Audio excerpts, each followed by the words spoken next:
Well, that carries us nicely, almost like it's planned, into Ileana's email. She emailed us at questions@askjoedimatteo.com.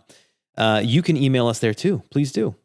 She said, I used to listen to the Ask Joe DiMatteo show. I missed the show, and I was glad I found your website and the YouTube Generation Health episodes. Anyways, I'm looking for a second opinion, and maybe you all can help advise me.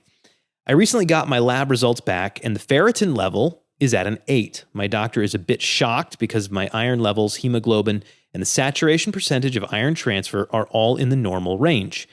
He still prescribed me 325 milligrams of ferrous sulfate twice a day for 6 months with a recheck of labs at 3 months.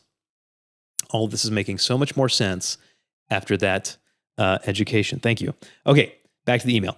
I haven't taken the prescription because I'd rather try a holistic approach, and I actually would rather take liquid forms of pills.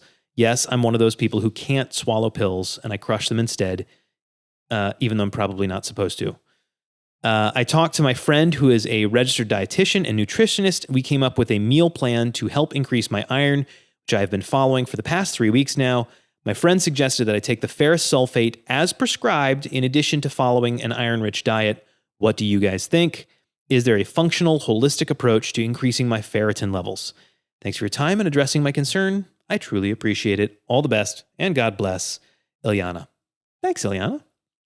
Thank you. All right. We got all the background out of the way. Yeah. So we can jump right to this question. Yes.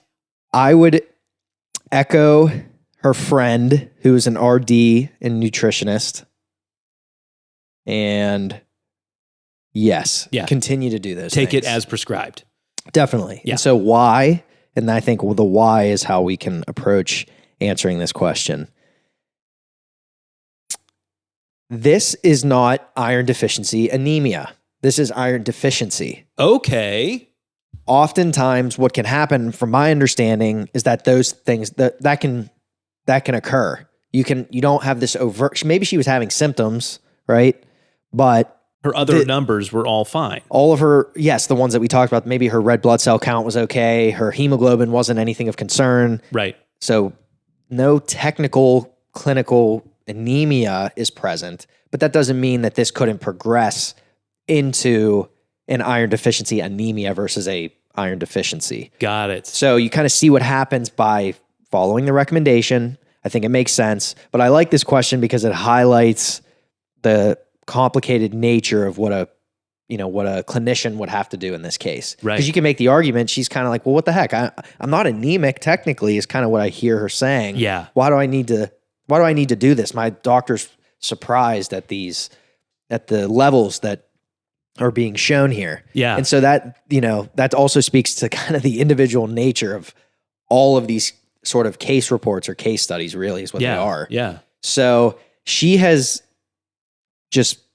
definitely, again, got to continue on trying to replenish those stores. Now, again, we did mention ferritin. And so again, that's something that pops up regularly in these sorts of evaluations. It's the most sensitive and specific biomarker when assessing iron deficiency. Makes sense. So clearly this is indicating some issue with iron stores. And to the flip side, ferritin is actually an acute phase reactant. And so what that means is in the presence of an infection or malignancy or high inflammatory setting, the ferritin is upregulated. So in her case, if she did have some sort of underlying malignancy, infection, inflammatory condition, this ferritin would be elevated. And so in her case, doesn't seem like that's something that they're going to have to be concerned about. So they just got to treat this, kind of see what happens, see if whatever symptoms she might have, see if they're resolving, or, ideally you prevent any sort of additional symptoms from occurring. Yeah. Now, it would help based on what we talked about prior. I would be curious for the completeness sake of this case study to see the hemoglobin, to see the MCV, to look at these things to say, hey, we talked about what these mean. We talked about why we look at them. Now, what do Ileana say? Yeah. It would be cool. But again, we're assuming for the most part that those are all normal. Yeah. Ultimately, she probably doesn't need any additional testing from there.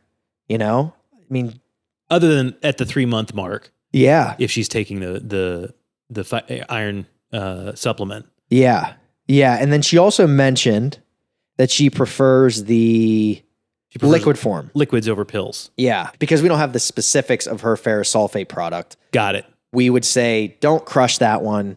You can look for a liquid form. You can look for a chewable. Those exist. Those exist. So in the event that this is enteric coated, or there's something about it that, or maybe it's extended release, something that would change the nature of the product, maybe irritate your stomach, something weird that we want to avoid, just make sure, there's a billion ferrous sulfate products. We just want to make sure this is one that you can kind of mess with. So the answer is there's options. There are options that you can crush and you don't have to. There are liquid options, but not knowing which one she has, we can't just say, yeah, go for it. Yeah. But she should talk to her pharmacist and ask for one of those options. Definitely. Makes sense. Definitely. Makes sense. Are we missing anything else in that question there? She said she can't swallow pills. Holistic approach to increasing my ferritin level. Right. This would be diet. Yeah. The same points that we echoed a little bit before that. Continue to search for foods rich in iron. Maybe they won't be enough to move the needle, but if they were foods she wasn't regularly consuming, then potentially that can help. And there's, again, things like certain red meat, liver, egg yolks, green leafy vegetables, strawberries, peppers, citrus fruit. Yep. Those are part of a health promoting diet anyway. It's all things you should be eating. Someone used to say, eat the colors of the rainbow. That's right. That's right.